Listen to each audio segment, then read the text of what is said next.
Yes. Good morning, students. Coming to the lesson morphology of flowering plants. So, in the earlier classes, we discussed regarding the introduction of morphology, different parts of the flowering plants, etc. in the regular classes. Coming to the actual lesson, that is morphology of flowering plants. So, we already discussed regarding the morphology. So, it is a branch of biology. Morphology, it is a branch of biology which deals with the study of external structures of plants, means phenotypic characters. Phenotype, we come across the genotype and phenotype. Phenotypic characters means external characters of the plants. Morphology, it is a branch of biology which deals with the study of external structures of plant or phenotypic characters.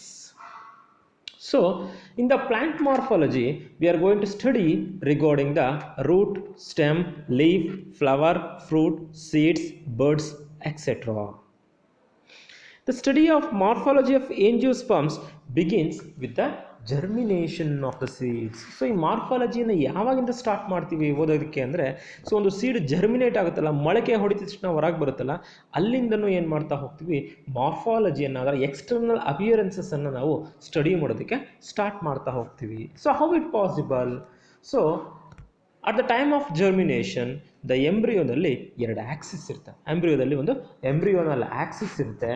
Embryonal ಆಕ್ಸಿಸಲ್ಲಿ ಎರಡು tip ಇರುತ್ತೆ. ಒಂದು ಹೈಪೋಕಾಟೈಲು, ಇನ್ನೊಂದು ಎಪಿಕಾಟೈಲು. ಒಂದು root ಆಗಿ develop ಆದರೆ ಇನ್ನೊಂದು shoot ಆಗಿ ಡೆವಲಪ್ ಆಗುತ್ತೆ. ಅಲ್ಲಿಂದ ನಾವು ಅದನ್ನು ಸ್ಟಡಿ ಮಾಡೋದಕ್ಕೆ ಸ್ಟಾರ್ಟ್ ಮಾಡ್ತಾ ಹೋಗ್ತೀವಿ. So the germination of seed shows two axes in the lower radicle and upper plumule. So ಆ ಜರ್ಮಿನೇಷನ್ ಸೀಡ್ ಇರುತ್ತಲ್ಲ, ಆ ಎಂಬ್ರಿಯೋನಲ್ ಆಕ್ಸಿಸ್ ಒಂದು ಟಿಪ್ಪಲ್ಲಿ ರಾಡಿಕಲ್ ಡೆವಲಪ್ ಆಗ್ತಾ ಹೋದರೆ ಇನ್ನೊಂದು ಟಿಪ್ಪಲ್ಲಿ ಪ್ಯೂಮ್ಯೂಲ್ ಡೆವಲಪ್ ಆಗ್ತಾ ಹೋಗುತ್ತೆ.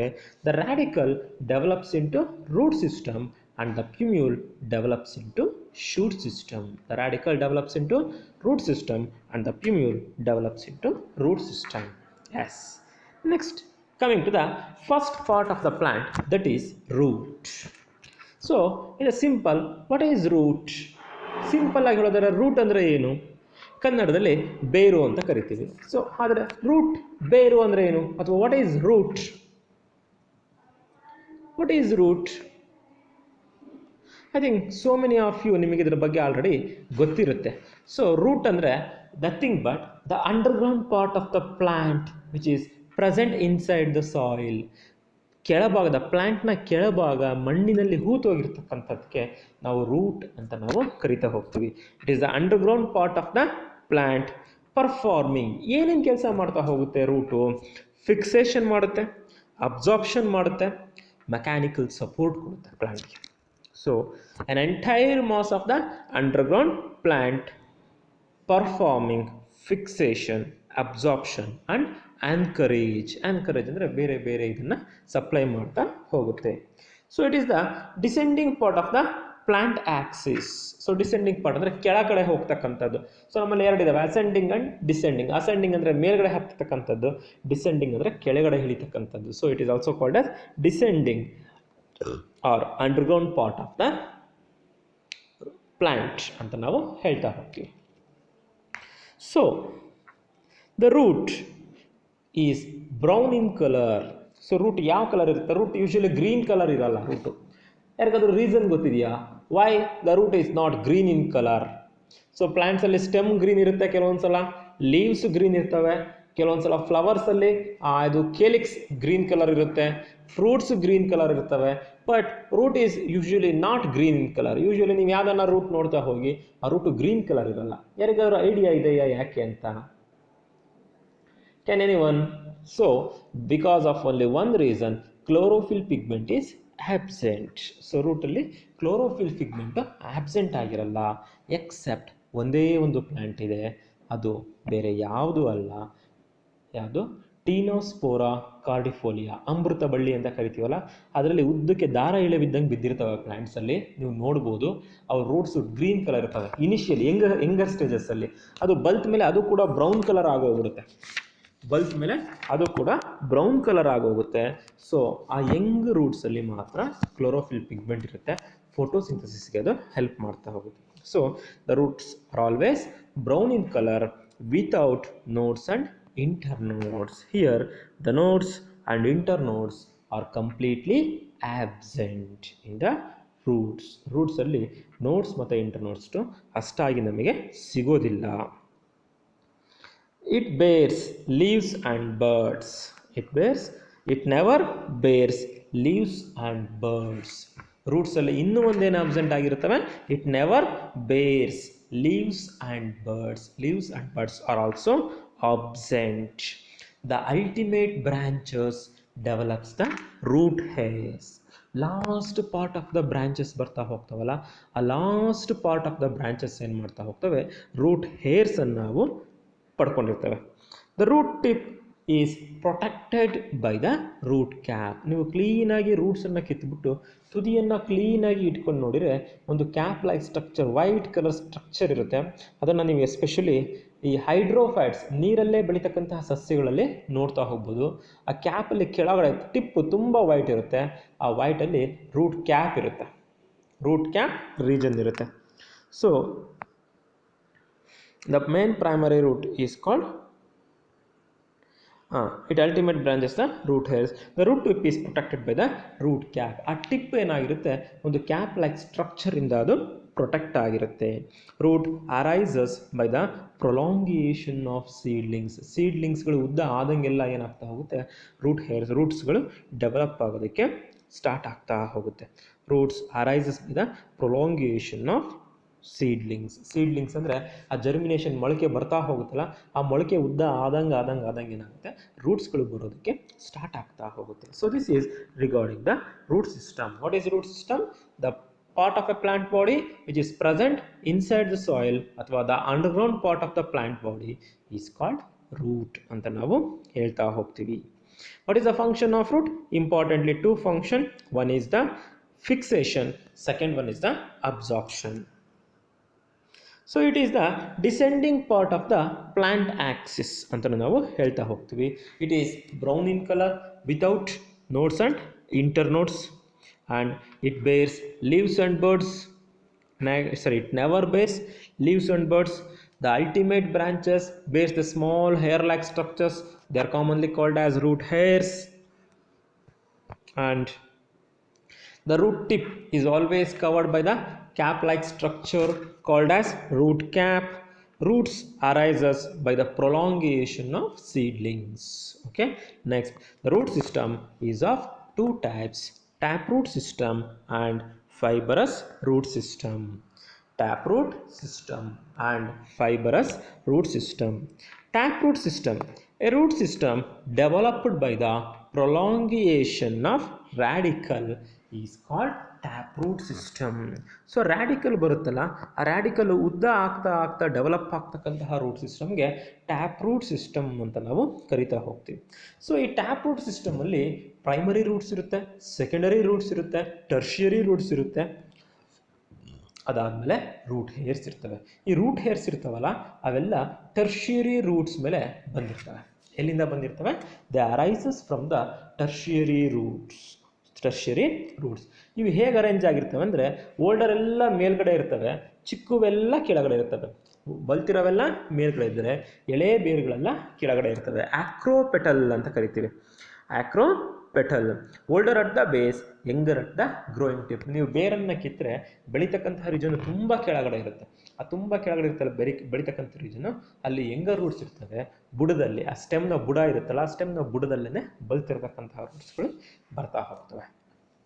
So root system is divided into two types: taproot system and fibrous root system.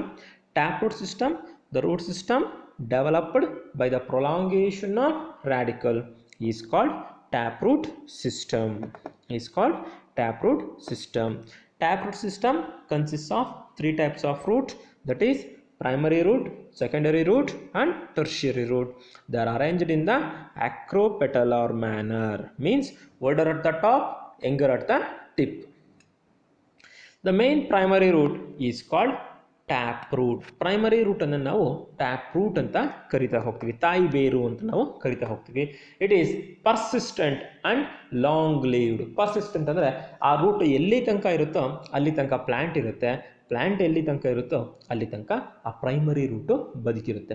ಯಾವಾಗ ಪ್ರೈಮರಿ ರೂಟು ಕೊಳೆಯೋದಕ್ಕೆ ಸ್ಟಾರ್ಟ್ ಆಗುತ್ತೆ ಅಥವಾ ಡಿಕಾಂಪೋಸ್ ಆಗೋದಕ್ಕೆ ಸ್ಟಾರ್ಟ್ ಆಗುತ್ತೆ ಆಗ ಪ್ಲ್ಯಾಂಟು ಸತ್ತು ಹೋಗುತ್ತೆ ಅಥವಾ ಬಿದ್ದು ಹೋಗುತ್ತೆ. ಸೊ ಪ್ಲ್ಯಾಂಟ್ ಎಲ್ಲಿ ತನಕ ಸರ್ವೈವ್ ಆಗಿರುತ್ತೋ ಅಲ್ಲಿ ತನಕ ಪ್ರೈಮರಿ ರೂಟ್ ಕೂಡ ಸರ್ವೈವ್ ಆಗಿರುತ್ತೆ. ಇಟ್ ಈಸ್ ಪರ್ಸಿಸ್ಟೆಂಟ್ ಅಂದರೆ ಬಹಳಷ್ಟು ದಿನಗಳ ಕಾಲ ಬದುಕುತ್ತೆ. ಪರ್ಸಿಸ್ಟೆಂಟ್ ಅಂದ್ರೆ ಸರ್ವೈವ್ಸ್ ಫಾರ್ ಲಾಂಗರ್ ಡ್ಯೂರೇಷನ್, ತುಂಬ ದಿನ ಬದುಕುತ್ತೆ. ಆ್ಯಂಡ್ ಲಾಂಗ್ ಲೀವ್ಡ್ ಅಂದರೆ ಕೊಳೆತು ಹೋಗಲ್ಲ. ಪರ್ಸಿಸ್ಟೆಂಟ್ ಅಂದರೆ ತುಂಬ ದಿನ ಬದುಕುತ್ತೆ, ಕೊಳೆತು ಹೋಗಲ್ಲ ಅಥವಾ ಸತ್ತು ಹೋಗಲ್ಲ ತಾಯಿ ಬೇರು. ಇದರಲ್ಲಿ ಟ್ಯಾಪ್ ರೂಟ್ ಸಿಸ್ಟಮಲ್ಲಿ the main primary root is also called as tap root. It is persistent ಅಂದರೆ ಹಾಗೇ ಇರುತ್ತೆ, ತುಂಬ ದಿನ ಇರುತ್ತೆ. And long lived. It is the prolongation of radicle. The taproot produces the secondary and tertiary root in acropatellar order. The root bears root hairs and root caps. ಆ tertiary ರೂಟ್ಸಲ್ಲಿ root hairs ಇರ್ತವೆ. ಆ root hairs ಏನು ಮಾಡ್ತಾ ಹೋಗ್ತವೆ, root ಹೇರ್ಸಲ್ಲಿ root ಕ್ಯಾಪ್ಗಳು present ಆಗಿರ್ತವೆ. The tap root system occurs in dicotyledonous plant. Tap root always present in the dicotyledonous plants. Okay, next coming to the fibrous root. So tap root system ಬಗ್ಗೆ ನಿಮಗೆ ಅರ್ಥ ಆಗಿದೆ. So it is nothing but the root system developed by the elongation ಅಥವಾ prolongation of radicle. First point, tap root system consists of primary, secondary, tertiary roots. Next, the main root is also called as tap root. It is long lived and persistent. Next, taproot produces secondary and tertiary roots. The root bears the root hairs and root cap. The root system, taproot system, is seen only in the dicots but not in the monocots. It is seen only in the dicots but not in the monocots. Fibrous root system.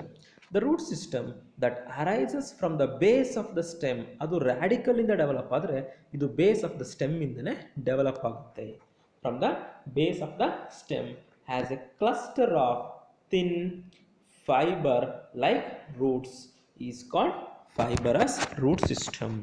The root system that arises from the base of the stem, the root system that arises from the base of the stem as a cluster of thin fiber like roots is called fibrous root system. Clusters ಅಂದರೆ ಗುಂಪಾಗಿ ಬಂದಿರ್ತವೆ. ನೀವೊಂದು ಗ್ರಾಸನ್ನು ಇಟ್ಕೊಂಡು ಮೇಲಕ್ಕೆ ಕಿತ್ತಾಗ ನಿಮಗೆ group cluster bunch ಅಂದರೆ ಒಂದು ಗುಂಪು ರೂಟ್ಸ್ಗಳು ಕೈ ಸಿಗ್ತವೆ. ಸೊ ಆ ಗುಂಪಿಗೆ ನಾವು ಫೈಬರಸ್ ರೂಟ್ ಸಿಸ್ಟಮ್ ಅಂತ ನಾವು ಕರಿತಾ ಹೋಗ್ತೀವಿ. ತಾಯಿ ಬೇರಿದ್ರು ಪ್ರೈಮರಿ ರೂಟು ಸೆಕೆಂಡರಿ ರೂಟ್ ಎಲ್ಲ ಸಪ್ರೇಟ್ ಆಗಿದ್ರೆ ಅದಕ್ಕೆ ಅಂತ ಕರಿತೀವಿ ಟ್ಯಾಪ್ ರೂಟ್ ಸಿಸ್ಟಮ್ ಅಂತ ಕರಿತೀವಿ. ಇಲ್ಲಿ ಏನಾಗಿರುತ್ತೆ, ಥಿನ್ ಬಂಚಸ್ ಆಫ್ ರೂಟ್ಸು ಒಂದೇ ಹತ್ರ ಸಿಗ್ತಾ ಹೋದರೆ ಅದಕ್ಕೆ ಫೈಬರಸ್ ರೂಟ್ ಸಿಸ್ಟಮ್ ಅಂತ ಕರಿತಾ ಹೋಗ್ತೀವಿ. ಸೊ ಅದು ರ್ಯಾಡಿಕಲ್ಲಿಂದ ಡೆವಲಪ್ ಆದರೆ ಇದು ಎಲ್ಲಿಂದ ಡೆವಲಪ್ ಆಗುತ್ತೆ, ಬೇಸ್ ಆಫ್ ದ ಸ್ಟೆಮ್ ಇಂದ ಇದು ಡೆವಲಪ್ ಆಗುತ್ತೆ. The root system that arises from the base of the stem as a cluster thin fiber like roots is called fibrous root system. The roots are not developed in acropatellar order. So ಇಲ್ಲಿ ಯಾವುದೇ ರೀತಿಯ order ಇರಲ್ಲ. Older first, younger next ಯಾವುದಿರಲ್ಲ, ಎಲ್ಲ ಗುಂಪಾಗಿ ಬೆಳೆದಿರ್ತವೆ. In the fibrous root system, the primary root is short-lived and finally perishes. Perishes ಅಂದರೆ ಸತ್ತು ಹೋಗುತ್ತೆ. So germinate ಆದಾಗ ಸ್ವಲ್ಪ ದಿನ ಟ್ಯಾಪ್ ರೂಟ್ ಇರುತ್ತೆ, ಸ್ವಲ್ಪ ದಿನ ಆದ ತಕ್ಷಣವೇ ಆ ಟ್ಯಾಪ್ ರೂಟ್ ಏನಾಗುತ್ತೆ, ಸತ್ತು ಹೋಗುತ್ತೆ. ಟ್ಯಾಪ್ ರೂಟ್ ಸತ್ತು ಹೋದ ತಕ್ಷಣವೇ ಬೇಸ್ ಆಫ್ ದ ಸ್ಟೆಮ್ಮಿಂದ ಏನಾಗುತ್ತೆ, ಕ್ಲಸ್ಟರ್ ಆಫ್ ರೂಟ್ಸ್ಗಳು ಬರೋದಕ್ಕೆ ಸ್ಟಾರ್ಟ್ ಆಗುತ್ತೆ. In the fibrous root system, the taproot is short-lived and destroyed. The roots, fibrous roots ಇರ್ತಾವಲ್ಲ, they are of same age, size, length and position. ಎಲ್ಲ ರೂಟ್ಗಳು same age ಆಗಿರ್ತವೆ, same size, same length ಮತ್ತು position ಆಗಿರ್ತವೆ. The roots occurs in the grasses. ಅದು ಡೈಕಾಟಿಲಿಡನ್ಸಲ್ಲಿ occurs ಆದರೆ ಈ ಫೈಬರಸ್ ರೂಟ್ ಸಿಸ್ಟಮು ಮೊನೊಕಾಟಲ್ಲಿರುತ್ತೆ. Tap root system is seen in dicotyledonous whereas the fibrous root system is seen in the monocots. Yes, ಇನ್ನು ಸತಿ ನೋಡ್ತಾ ಹೋದರೆ fibrous root system ಅನ್ನು it is arises from the base of the stem as a clusters or bunch of thin fiber like roots. They are not developed in any order or arrangement. Here in the fibrous root system, taproot is short-lived and finally destroyed. The roots have same age, size and position. Okay, last one, it is found in the monocots, whereas the taproot system is found in the dicots. Next, adventitious roots. The roots arises from any part of the plant other than radicle. Radicle ಅನ್ನು ಬಿಟ್ಟು ಬೇರೆ ಯಾವುದೇ part of ಪ್ಲ್ಯಾಂಟಿಂದ ರೂಟ್ಸ್ಗಳು ಬಂದರೆ ಅದಕ್ಕೆ ಅಡ್ವಾಂಟೇಷಿಯಸ್ root system ಅಂತ ನಾವು ಕರಿತೀವಿ. ಕೆಲವೊಂದು ಸ್ಟೆಮ್ಮಿಂದ ಬರ್ತವೆ, ಬ್ರಾಂಚಸ್ಸಿಂದ ಬರ್ತವೆ, ಲೀವ್ಸ್ಗಳಿಂದ ಬರ್ತಾ ಹೋಗ್ತವೆ. That type of root system is called as adventitious. Any other part of the plant except radicle. So what are adventitious roots? The root system that arises from any other part of plant other than radicle are called as adventitious roots. Give the examples. Adventitious roots example ಯಾವುದು? Famous example ಅಂದರೆ banyan tree. ನೀವು ಆಲದ ಮರ ನೋಡಿರ್ತೀರಲ್ಲ, ಮೇಲ್ಗಡೆಯಿಂದ ಬಿಳಿಲುಗಳು ಕೆಳಗಡೆ ಇಲೆ ಬಿದ್ದಿರ್ತವೆ. So they are the roots. ಅವಕ್ಕೆ ಪ್ರಾಪ್ ರೂಟ್ಸ್ ಅಂತ ಕರಿತಾ ಹೋಗ್ತೀವಿ. ಸೊ ಅವು ಹಾರಿಜಾಂಟಲ್ ಸ್ಟೆಮ್ ಹಿಂಗೆ ಅಡ್ಡ ಬೆಳೀತಾ ಇರುತ್ತಲ್ಲ, ಅಡ್ಡ ಬೆಳೀತಾ ಇರತಕ್ಕಂಥ ಹಾರಿಜಾಂಟಲ್ ಸ್ಟೆಮ್ಸಿಂದ ರೂಟ್ಸ್ ಬರ್ತಾ ಹೋಗ್ತವೆ. So they are the adventitious roots. They are commonly called as prop roots. What is the function? The horizontal ಬ್ರಾಂಚಸ್ಗೆ ಈ ಪ್ರಾಪ್ ರೂಟ್ಸು ಏನನ್ನ ಮೆಕ್ಯಾನಿಕಲ್ ಸಪೋರ್ಟ್ ಅನ್ನು ಕೊಡ್ತಾ ಹೋಗ್ತವೆ. They are going to give the mechanical support. Prop, what is the function of prop roots?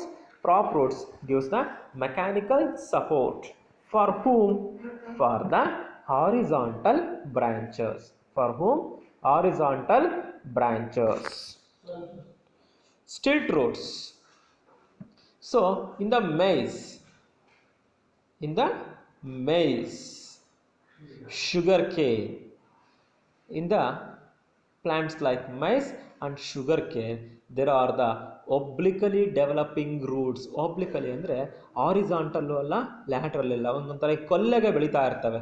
ಹೀಗೆ ಕಾರ್ನರಿಂದ ಹಿಂಗೆ ಡೈರೆಕ್ಟಾಗಿ ಆಬ್ಲಿಕಲಿ ಕೊಲ್ಲೆಗೆ ಬೆಳೀತಾ ಹೋಗ್ತವೆ. ನೀವು ಟ್ರಯಾಂಗಲ್ ನೋಡಿದಿರಲ್ಲ, 90 ಡಿಗ್ರಿ ಟ್ರಯಾಂಗಲ್ಲು, ಅದರಲ್ಲಿ ಹೈಪೋಟಿಮಸ್ ಅಂತ ನಾವು ಕರಿತೀವಲ್ಲ, ಆ ರೀತಿ ಆಬ್ಲಿಕಲ್ ಆಗಿ ಬೆಳೆದ್ಬಿಟ್ಟು ಸಾಯಿಲ್ಗೆ ಟಚ್ ಆಗಿ ಮೆಕ್ಯಾನಿಕಲ್ ಸಪೋರ್ಟನ್ನು ಕೊಡ್ತಾ ಹೋಗ್ತವೆ.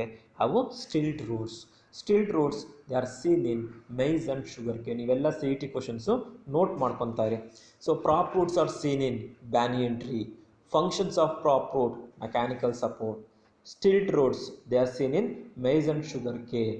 Functions of stilt root, mechanical support. Climbing roots, they are seen in the weak stemmed plant like climbers.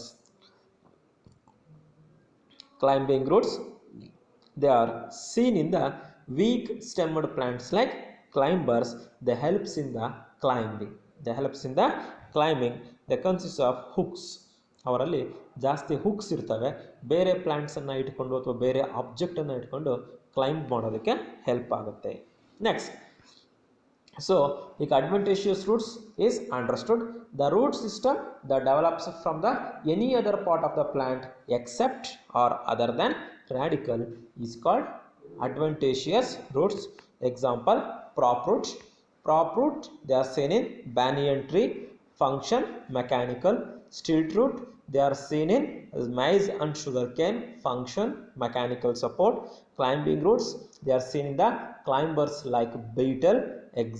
Function, climbing. So ಇಲ್ಲಿ CET ನಲ್ಲಿ ಕೇಳ್ತಾ ಇರ್ತಾರೆ, ನೋಡ್ಕೊಳ್ಳಿ. What are the functions of root? What are the functions of root?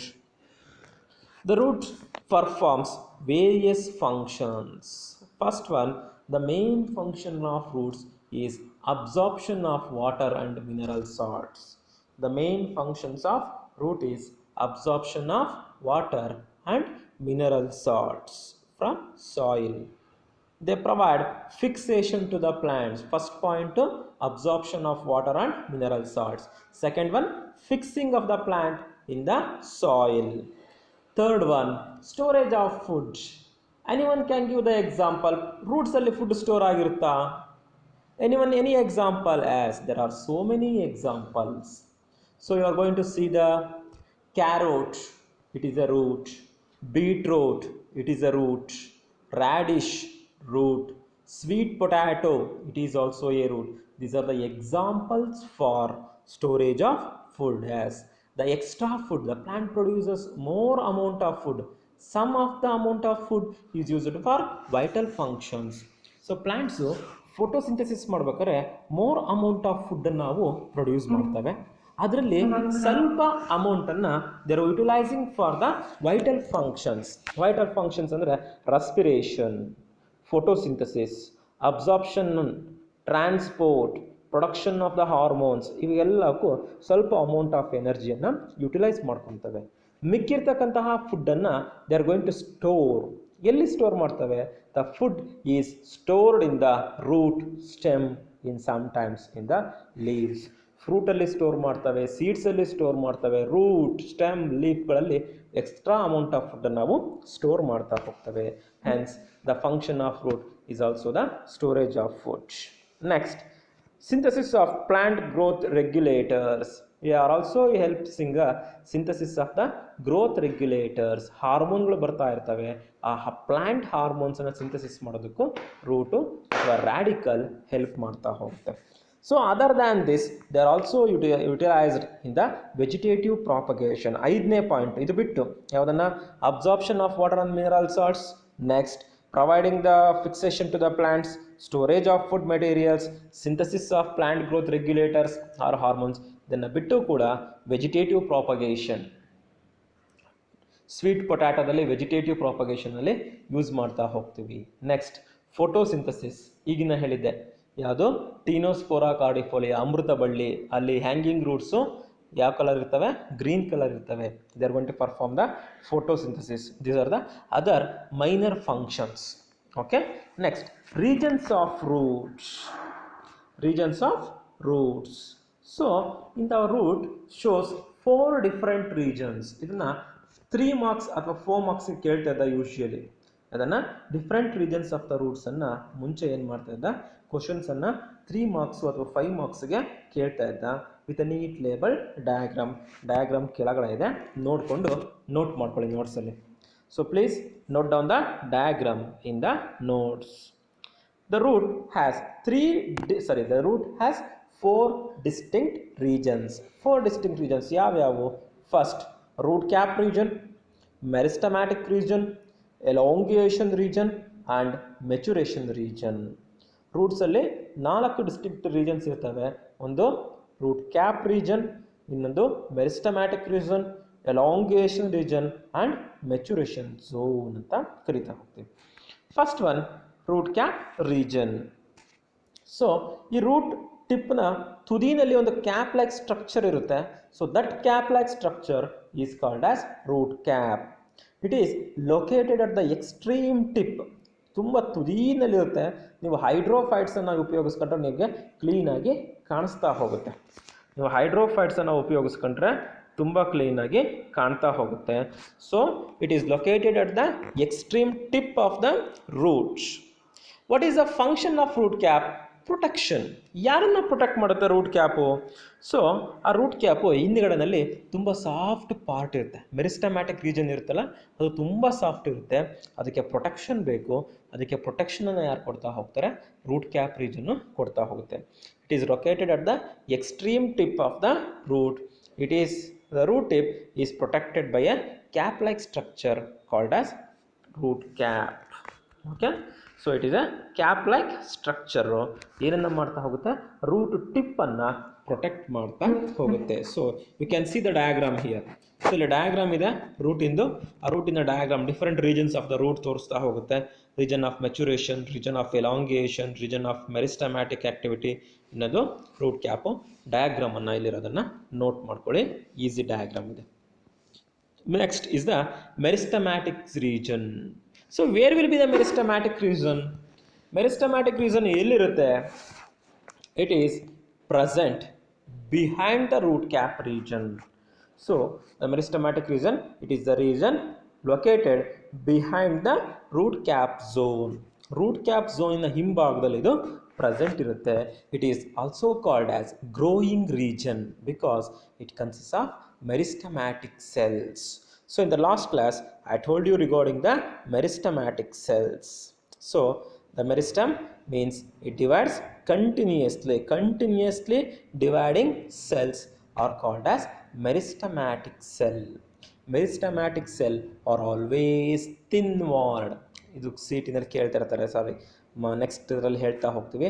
Meristematic cells are always thin walled and there is no reserve food in the meristematic cells. Meristematic cells ಅಲ್ಲಿ ಯಾವುದೇ ರೀತಿಯ reserve food ಇರೋದಿಲ್ಲ. ಅದ್ರ ಜೊತೆಗೆ ಅವು thin walled cells ಒಂದೇ ಒಂದು function ಮಾಡ್ತವೆ. ಮೆರಿಸ್ಟಮ್ಯಾಟಿಕ್ ಸೆಲ್ಸ್ ಅಥವಾ ಮೆರಿಸ್ಟಮ್ಯಾಟಿಕ್ ಟಿಶ್ಯೂ ಒಂದೇ ಒಂದು ಕೆಲಸ ಮಾಡುತ್ತೆ, ಅದು ಕಂಟಿನ್ಯೂಯಸ್ ಸೆಲ್ ಡಿವಿಷನ್. ಏನು ಮಾಡ್ತಾ ಹೋಗುತ್ತೆ? Continuous cell division. ಯಾವ type of cell division? That is mitosis. Okay, it is located behind the root cap zone. It is also called as region of growth ಅಥವಾ growing region ಅಂತ ನಾವು ಕರಿತೀವಿ. It is composed of meristematic tissue. Meristematic tissue ಅಂದರೆ a group of cells having the power of continuous cell division. Meristematic tissue ಅಂದ್ರೆ ಏನು? It is a group of cells which having the power of continuous cell division. So ಇದೇನು ಮಾಡ್ತಾ ಹೋಗುತ್ತೆ? ಹೊಸ ಹೊಸ ಸೆಲ್ಗಳನ್ನು ಕೆಳಗಡೆಗೆ root ಕ್ಯಾಪ್ಗೂ add ಮಾಡುತ್ತೆ, ಮೇಲ್ಗಡೆಗೆ ಎಲಾಂಗೇಷನ್ ಝೋನ್ಗೂ ಆ್ಯಡ್ ಮಾಡ್ತಾ ಹೋಗುತ್ತೆ. It continuously adds the cells towards the root cap region and also towards the elongation region. So elongation region, the region which lies behind the meristematic zone is called as elongation region. The region lies just behind the meristematic region. Here the cell elongates. ಇಲ್ಲಿ cell ಏನಾಗ್ತಾ ಹೋಗ್ತವೆ? ಉದ್ದ ಆಗ್ತಾ ಹೋಗ್ತವೆ. So ಯಾವ purpose ಅಲ್ಲಿ ಉದ್ದ ಆಗ್ತಾ ಹೋಗ್ತವೆ? They elongate due to the endosmosis. Due to the endosmosis, they have lost the power of cell division. So ಏನಾಗ್ತಾ ಹೋಗುತ್ತೆ? Elongation region, it is located behind the meristematic zone. Next, the cells elongate or enlarge. Cells ಇಲ್ಲಿ ಹೇಗೆ ಉದ್ದ ಆಗ್ತಾ ಹೋಗ್ತವೆ ಅಂದರೆ ಎಂಡಾಸ್ಮಾಸಿಸ್ ಇಂದ ಉದ್ದ ಆಗ್ತಾ ಹೋಗ್ತವೆ. So what do you mean by osmosis? ಇಲ್ಲಿ ಆಸ್ಮಾಸಿಸ್ ಅಂತ ಒಂದು ವರ್ಡ್ ಬಂದಿದೆ. So what do you mean by osmosis? Osmosis means nothing but movement of molecules from a region of higher concentration to a region of lower concentration across semi-permeable membrane. Osmosis ಅಂದ್ರೇನು? It is a physical as well as physiological process where the movement of molecules occurs from higher concentration to lower concentration across the membrane is called osmosis. Osmosis ಅಲ್ಲಿ ಎರಡು ತರ ಇದೆ. Osmosis is of two types, endosmosis and exosmosis. Molecules ಒಳಗಡೆ ಹೋದರೆ, ಸೆಲ್ಲಿನ ಒಳಗಡೆ ಹೋದರೆ endosmosis ಅಂತ ಕರಿತೀವಿ. The movement of molecules into the cell is called as endosmosis. So ನಾವು ನೀರಿಗೆ ಬಿದ್ದಾಗ ನೀರು ನಮ್ಮ ಒಳಗಡೆ ಹೋಗುತ್ತೆ, ನಾವು ನೀರನ್ನು ಕುಡಿತೀವಲ್ಲ, ಅದು ಎಂಡಾಸ್ಮಾಸಿಸ್ ಅಂತ ನಾವು ಕರಿತಾ ಹೋಗ್ತೀವಿ.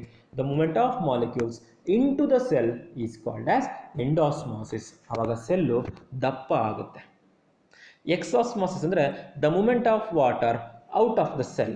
The movement of water out of the cell is called as exosmosis. So ನೀರು ನಮ್ಮಿಂದ ಹೊರಗಡೆ ಹೋದಾಗ ಸೊ ಏನಾಗುತ್ತೆ, ನಾವು ಶ್ರಿಂಕ್ ಆಗ್ತೀವಿ. So during the time of dehydration ಅಥವಾ ಡಿಸೆಂಟ್ರಿ ಆದಾಗ, ಡಯೇರಿ ಆದಾಗ, ಸೊ ನಮ್ಮ ಬಾಡಿಯಿಂದ ನೀರು ಸಿಕ್ಕಾಬಟ್ಟೆ ಹೊರಗಡೆ ಹೋಗಿರುತ್ತೆ.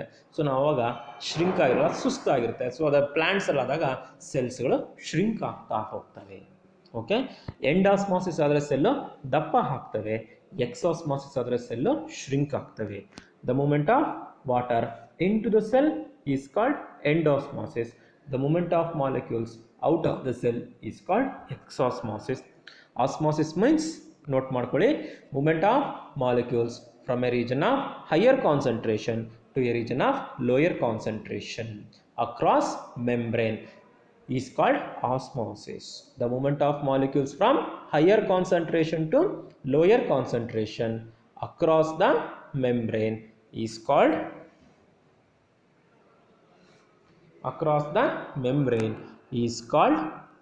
osmosis. ಓಕೆ, ಜಾಸ್ತಿ ಇರೋದ್ರ ಕಡೆಯಿಂದ ಕಮ್ಮಿ ಇರೋದ್ರ ಕಡೆಗೆ ಹರಿತಾ ಹೋಗುತ್ತೆ. ಸೊ ಸೆಲ್ಸ್ ಇದನ್ನು ಸಿ ಇ ಟಿನಲ್ಲಿ ಕೇಳ್ತಾ ಇರ್ತಾರೆ.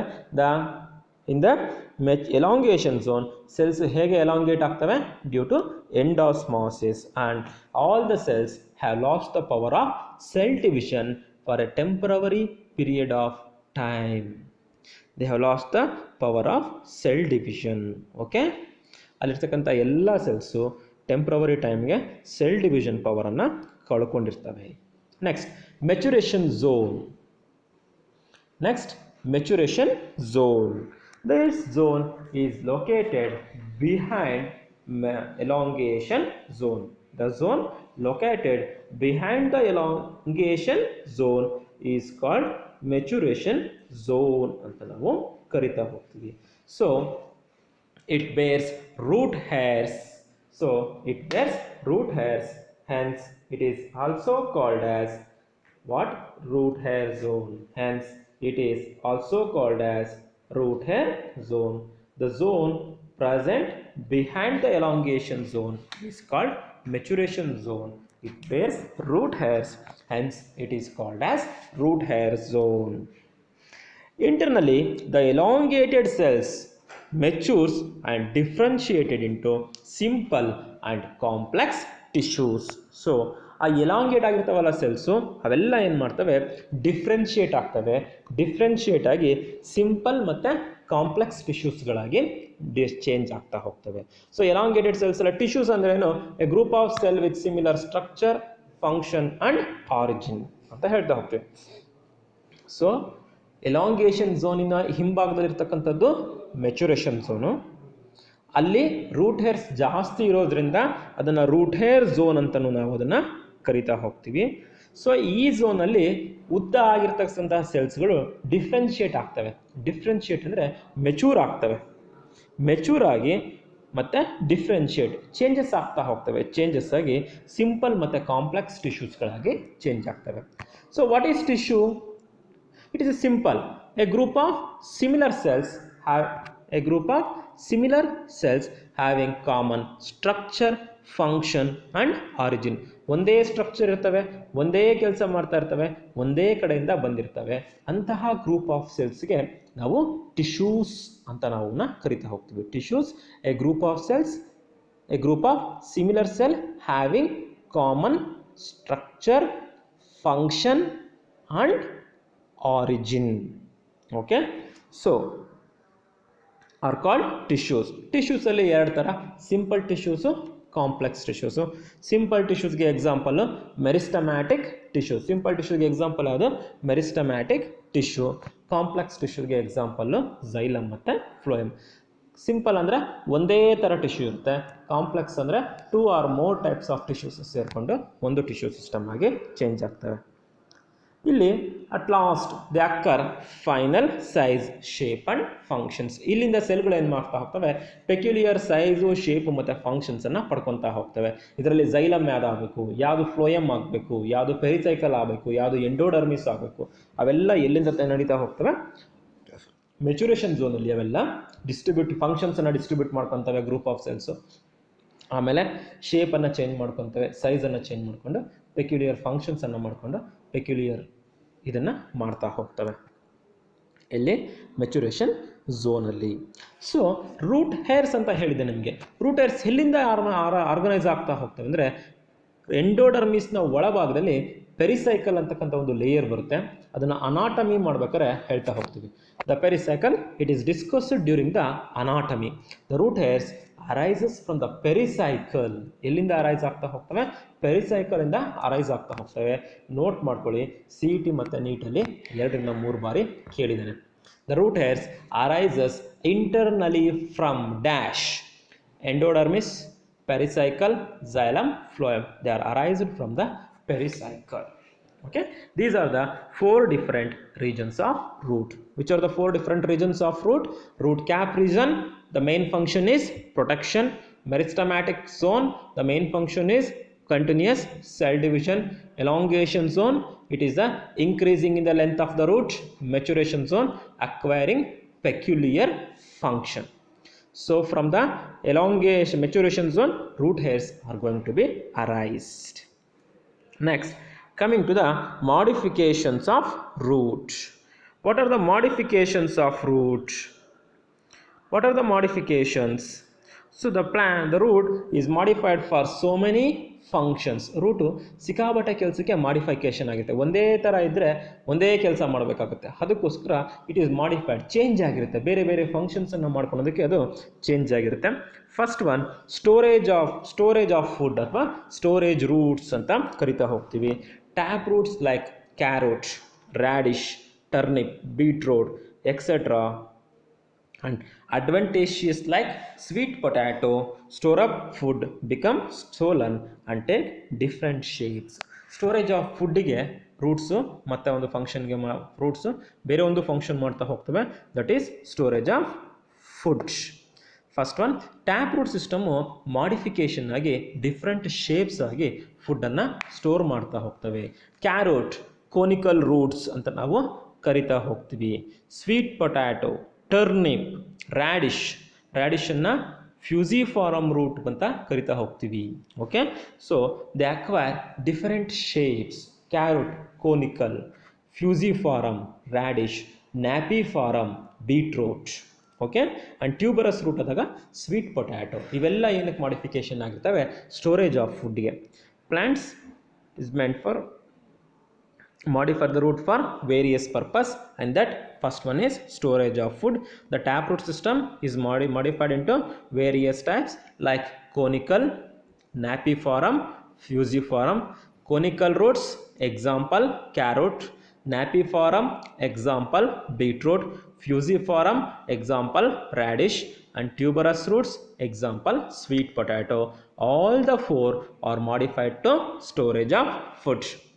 Second one is mechanical support, that is the prop roots. Prop roots, they are the large pillar like modified adventitious roots. They are the, what are prop roots? They are the adventitious roots which looks like pillar. They grow vertically downwards and fix into the soil and gives mechanical support to the branches. ನಿಮಗೆ ಆಗಲೇ ಹೇಳಿದ್ದೆ, ಹಳ್ಳಿ ಮರದಲ್ಲಿ ಬ್ರಾಂಚಸ್ಗಳಿಂದ ನಿಮಗೆ ಬಿಳಿಲುಗಳು ನೇತಾಡ್ತಾ ಇರ್ತವೆ. So ಅವೇನಾಗ್ತಾ ಹೋಗ್ತವೆ, ಸಾಯಿಲನ್ನು reach ಆದಮೇಲೆ ಅವು ದಪ್ಪ ಆಗ್ತವೆ, ಫರ್ಮ್ ಆಗಿ ಒಂದು ಕಂಬದ ಥರ ಆಗ್ಬಿಟ್ಟು ಆ ಹಾರಿಜಾಂಟಲ್ ಬ್ರಾಂಚಸ್ಗೆ ಮೆಕ್ಯಾನಿಕಲ್ ಸಪೋರ್ಟನ್ನು ಕೊಡ್ತಾ ಹೋಗ್ತವೆ. So prop roots, they are the large pillar like adventitious roots. Definition ಹೇಳ್ಬಿಡ್ತೀನಿ ಕೇಳ್ಕೊಳ್ಳಿ. Prop roots, they are the large pillar like adventitious roots growing from the horizontal branches. Okay, they grow vertically downwards into the soil. And give mechanical support. So prop roots ಅಂದ್ರೆ ಏನು? ಇವು they are the large pillar like modified adventitious roots present from the branches or grows from the horizontal branches. Example banyan tree. Banyan ಟ್ರೀಗಳಲ್ಲಿ ಅಡ್ಡಡ್ಡ ಇರ್ತಕ್ಕಂಥ ಕೊಂಬೆಗಳಿಂದ ಇಳೆ ಬಿದ್ದಿರ್ತಕ್ಕಂಥ ಬ್ರಾಂಚಸ್ಗಳು ಕೆಳಗಡೆ ಸಾಯಿಲ್ನ reach ಆದಮೇಲೆ ದಪ್ಪವಾಗಿ ಕಂಬದ ಥರ ಆಗಿ ಮೆಕ್ಯಾನಿಕಲ್ ಸಪೋರ್ಟನ್ನು ಕೊಡ್ತವೆ. So they R called as what? prop roots. Function mechanical support. They are the large pillar-like modified adventitious roots developing from the horizontal branches in banyan. Function mechanical support. Next, stilt roots in plants like in the weak stemmed plants like maize, sugarcane. The roots develops from the lower nodes of the stem. So ಸಾಯಿಲ್ಗೆ ಹತ್ರ ಇರ್ತಕ್ಕಂಥ nodal ರೀಜನಿಂದ ಏನಾಗ್ತವೆ oblique roots develop ಆಗಿ ಸಾಯಿಲ್ಗೆ reach ಆಗಿ mechanical ಸಪೋರ್ಟನ್ನು ಕೊಡ್ತವೆ. ಅವಕ್ಕೆ ನಾವೇನಂತ ಕರಿತಾ ಹೋಗ್ತೀವಿ, ಸ್ಟಿಲ್ಟ್ ರೂಟ್ಸ್ ಅಂತ ಕರಿತಾ ಹೋಗ್ತೀವಿ. Where they are seen in maize and sugarcane. So ಇವು weak stem plants extra support ಬೇಕಾಗಿರುತ್ತೆ ಎರೆಕ್ಟ್ ಸ್ಟೆಮ್ಗೆ. ಅಂತಹ ಕಂಡೀಷನಲ್ಲಿ ಸ್ಟಿಲ್ಟ್ ರೂಟ್ಸನ್ನು ನಾವು ಕೊಡ್ತಾ ಹೋಗ್ತವೆ. Okay, stilt roots in plants like maize and sugar cane. The lower nodes of the stem produces the oblique roots which fix in the soil and gives mechanical support. ಇಲ್ಲಿ maize ಮತ್ತು sugar ಕೇನಲ್ಲಿ lower nodes of the ಸ್ಟೆಮ್ಮಿಂದ oblique ಅಂದರೆ right side oblique roots develop ಆಗಿ ಸಾಯಿಲಿಗೆ fix ಆಗಿ mechanical ಸಪೋರ್ಟನ್ನು ಕೊಡ್ತಾ ಹೋಗ್ತವೆ. So they are going to give the mechanical support. Example, maize and sugarcane. ಎಂತಹ roots stilt roots. Maize and sugarcane, the aerial roots rises from the basal nodes of the stem. Such roots are called as stilt roots.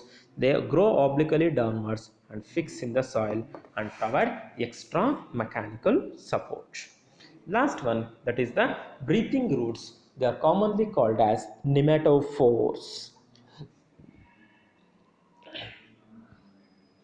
They are grown in the swampy areas.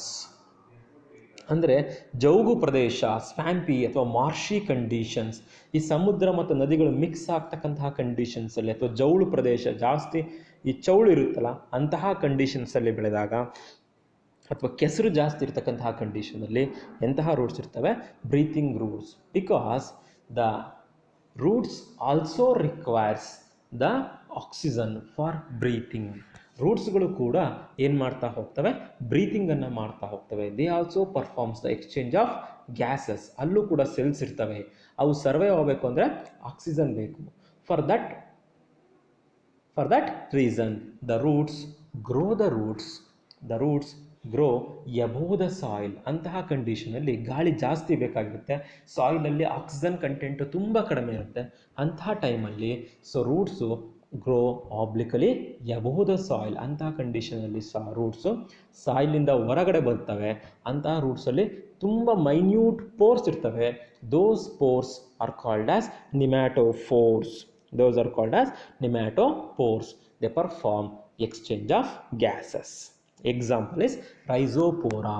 These breathing roots are seen much in the group of halophytes. ಇದನ್ನು ಜಾಸ್ತಿ ನಾವೆಲ್ಲಿ ನೋಡ್ತಾ ಹೋಗ್ತೀವಿ, ಹ್ಯಾಲೋಫೈಟ್ಸಲ್ಲಿ ನೋಡ್ತಾ ಹೋಗ್ತೀವಿ. It is highly important for CET and NEET. Nematophores are commonly seen in dash rhizopora. They are commonly seen in rhizopora or halophytes. What are halophytes? The plants growing in the swampy areas or marshy areas are called as halophytes. Okay, what is the function of breathing roots? Exchange of gases. What is the need to develop the breathing roots? In the swampy soil or in the marshy soil lacks the oxygen concentration. So to overcome the oxygen concentration, the roots grow above the soil and contains numerous small pore-like structure called as nematophores. They perform exchange of gases. What is the main function of breathing roots? To overcome the oxygen deficiency. In the soil, the plants grows the root above the soil. Okay, and those roots bears the minute pores called as nematophores. Through these nematophores they perform the exchange of gases. This is highly important for CET and NEET. Nematophores are commonly seen in dash type of plants. Halophytes. Halophytes example is Rhizopora. The halophytes example is Rhizopora. Yes. So we are going to stop the class for now. So in the next class we will discuss regarding the stem. In the next class we discuss regarding the stem. Thank you.